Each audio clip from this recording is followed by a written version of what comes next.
And I know we're at the medicine festival, and many of us may be interested in psychedelic mushrooms. But again, we wouldn't be here without mushrooms. How many of you know that? So then you would know that mushrooms are I'll give it to you in different ways. So mushrooms are the creators, the sustainers, and the destroyers. Anybody familiar with the Trinity? All right, then you understand, because that would be Brahma, Vishnu, and Shiva, the blue mushroom gods. How many of you know about the blue mushroom gods? No one. No, you all do. See, this is what I'm saying. I wish I had the slides up, because I would have shown you the slide and you'd have been like, oh, the Smurfs. Yeah, the blue mushroom gods, because it's all been hidden in plain sight. All of this mythology, mushroom mythology, that creates this whole realm that we live in, which is based around mushroom mythology, has always been hidden in plain sight. So anybody that's grown up around the mushrooms, Mario World, knowing about Alice in Wonderland, all of the mythology has been woven and being fast-tracked into modern culture as we know it today. So when I tell you that mushrooms are the creators, the sustainers, and the destroyers, I'm also flip it with my young people. I'm like, mushrooms are the party starters. How many of you know that they're the party starters? I hope so. So many of you may have been out in nature. I'll give you an example. So when you go out in nature, you might find a log. Who's been out in nature? Like, we could go around this forest here and you're going to find a log just on the ground. And when you roll that log over, what are you going to find? There's a party going on right there. That's right. You're going to roll over the log and they're going to be like slugs, snails, woodlice, ants, and all the rest of it. Why are they there? Because mushrooms have got the party started. No? You familiar with this process? We call it decomposition, decomposing. That's what mushrooms are here. And their primary role is as decomposers. So when you roll that log over, the reason why all those guys are there is because mushrooms have got the party started. Who's ever gone to a party where it's dead? That's the terminology we use where I'm from. I'm from East London. So we just say, like, if I was to go out tonight, or I wanted to go out tonight, and I call my brother, I'm like, yo, what's the party saying? He's like, bruv, it's dead. I'm not going to go. That's the point. It's like, it's dead. Nothing's going on. No one's here yet. But who would go to a party when there's nothing going on when it's dead? Mushrooms do. That's what a point I'm making. So when you go to that log, for example, and you roll that log over, they've got the party started on a dead log. The log was dead. There was nothing going on. And what do? They start breaking it down, turning it into food, drink. So what? So fungi and fungals can turn up and get the party started. They're like whistle and like, brrr. They call over like, yo, we got the party started. They're breaking down the food. So they get the party started. They're the creators. And then they sustain the party by what? Distributing food and drink. No? You understand? Oh, I hope you get it. Yeah, because this is mushroom mythology. So they distribute the food and drink to the community, just like they do in the soil. They make it happen in the soil, they make it above, and they make it happen above, below and above. Because as above, so below. As within, so without. Agreed? Have you heard of the saying, ashes to ashes, dust to dust? We come from the soil, we go back to the soil. Are we not made up of soil? So what makes the soil work makes you work. The same stuff, elements that are in there, that are out there, are inside of you, is what makes you work. And if we all agree that over 90% of life that is coming out of the soil is dependent upon mushrooms, why are you any different? Why would you see yourself any different? So I'm out here trying to show you that your mushrooms have a human experience. I know you think we're top of the pyramid in the hierarchy, but we're not. Because the pyramid above goes the same way below. Anybody been to Kemet, Egypt? That's how it works. This is the science of it. But anyway, back to the log where the party's going on. There's a festival. It's medicine festival, isn't it? So you roll it over, medicine festival's taking place. They got the party started. They're distributing the food and the drink.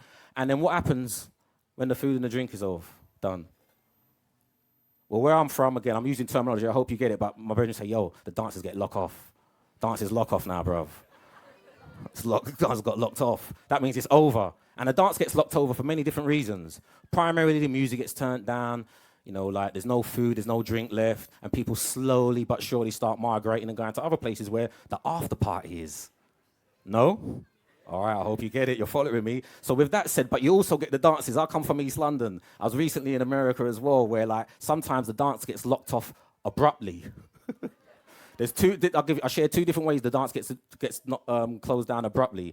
One of them is when like, I guess some of you may have been to a party before, and like everybody's having a good time, and there's someone at least in there who shouldn't be there, meaning they snuck out like this. You might have been in your teens and they snuck out, and they're in the party, and then like all of a sudden the lights get switched on.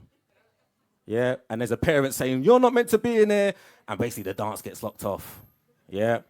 And I'll share that one to my young students. But then you get, like, I'm from East London, Hackney. And growing up, many times the dance got locked off abruptly because, like, there would be gunshots. Look, no one's laughing. Yeah, it was real. It was really real. Like, you be in the dance, next thing you know, it's pow, pow, pow. It's like, oh, shit, lights are on, police are arrived, dancers locked off, mate, we got to get out of here. And I'm saying that to say that mushrooms do exactly the same thing. You've got mushrooms who end the dance nicely. Then you've also got the hitmen. Because I told you, they're the destroyers.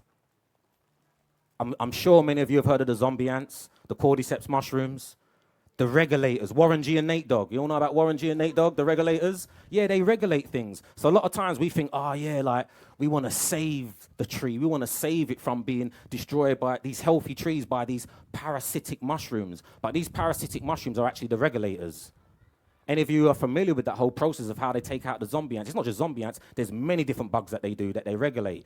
Because what they do in a particular region, if there's a species that's doing too much, doing way too much, mushrooms step in and basically take them out to balance things out. Now, let me ask you, is there a species on this planet, or this place, that's doing way too much? Yeah. So I'll say that to say many times, I showed a video of the zombie ant thing. By the end of it, people are like, oh my days, Darren, do you think there's one for humans? And I'm like, yeah, I've been infected. And I'm out here trying to infect and inoculate your minds and colonize you so we can produce fruit for the future before the true OG mushroom gods come back and turn us into shit.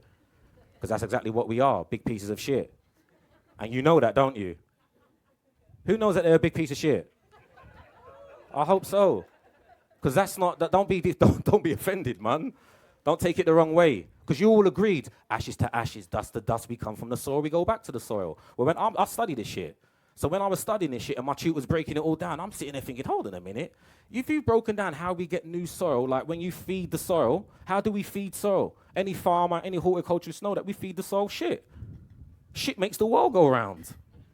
Whether it's horse shit, cow shit, worm shit, we call it gardener's gold. Black gold, it's important. You feed shit to the soil. And then what happens? Once you feed it, all small things, then all those microorganisms that live in the soil that come above to hang out when the festivals are taking place, then they go back into the underworld. When they go back down, they're eating all of that shit.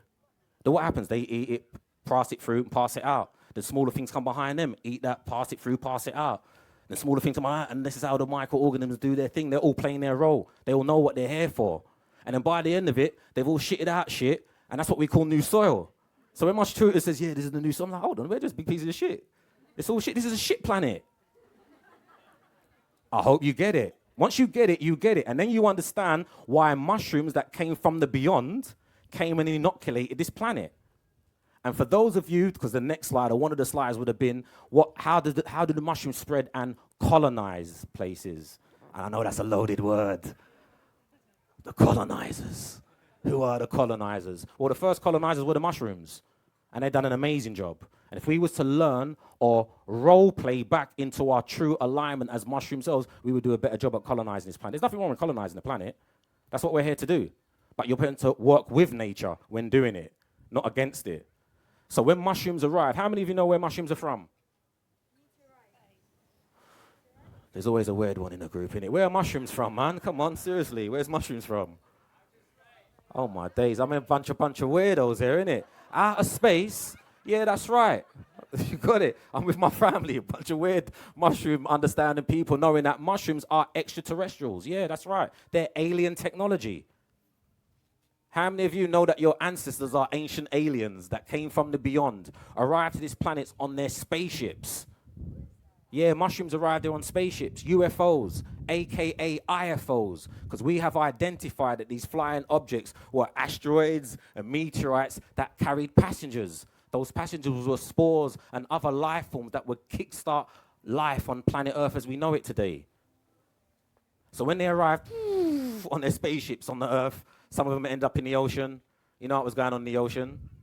Bit of life going on. Billy Ocean, Kool and the Gang were down there. All that stuff was going on. Yeah, it's a party going on. And then some of them landed on what we will call Earth today. But as you may know, Earth wasn't always green and lush. When they first arrived, the planet was dead. You got to understand this whole death thing, because death is important. Because once you get the death thing, you're going to live a more liberated life. But anyway, that's another subject. So when they arrived, the planet was dead, nothing going on. Them guys have arrived at the crafts, they're moving around, and as they're moving around, they're like, bloody hell, bruv, where's KFC, where's Nando's? Like, we've come from Mars and Pluto, there's stuff going on there. Now we're here, it's like, it's dead. It's like, nah, there must be something over there. All right, let's see where the tofu joint is, because it might be vegans. Don't want to outdo, the people who are like plant-based and all the rest of it. It's like, bruv, there's no plants. There's not even any plants. What is there? There's nothing. Nah, there must be. Let's go over there. Let's go over there. And as they're moving around, there's nothing going on, and they're looking at each other, communicating. So, bruv, like, there's no food. So what we're gonna eat? There's nothing to eat. They're just like one thing around us. What's that? That's just rock. Rock? Can't eat rock, bruv. Well, that's all we're going to be able to eat. You hungry? You hungry?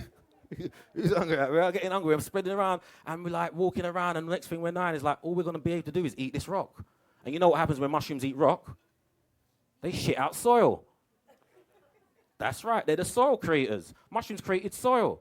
So as they're moving around, colonizing the planet, they're shitting out soil. So that 500 plus million years later, the first primitive plants could start evolving.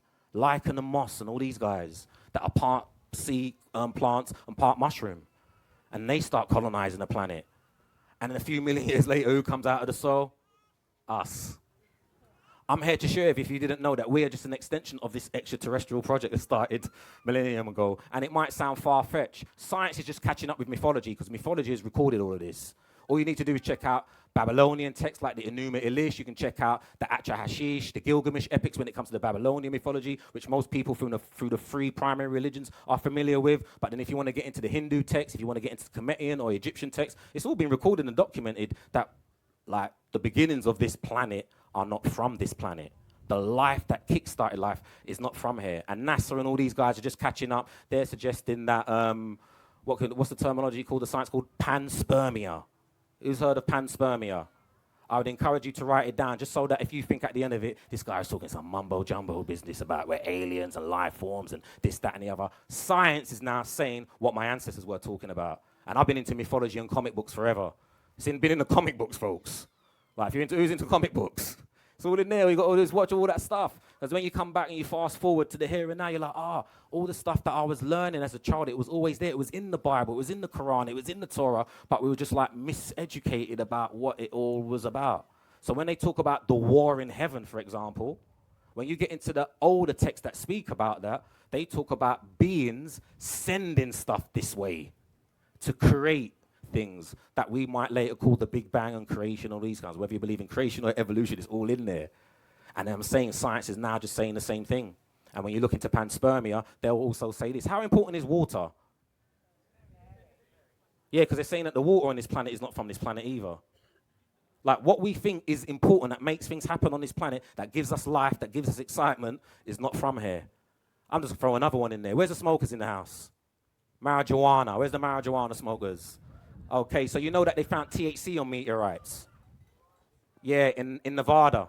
They've been doing these tests. That was in 2011. It's not even, it's old news now. So what we're finding out is all of the things that make life happy on planet Earth are not from Earth. It's an extraterrestrial project, folks. I hope you get it.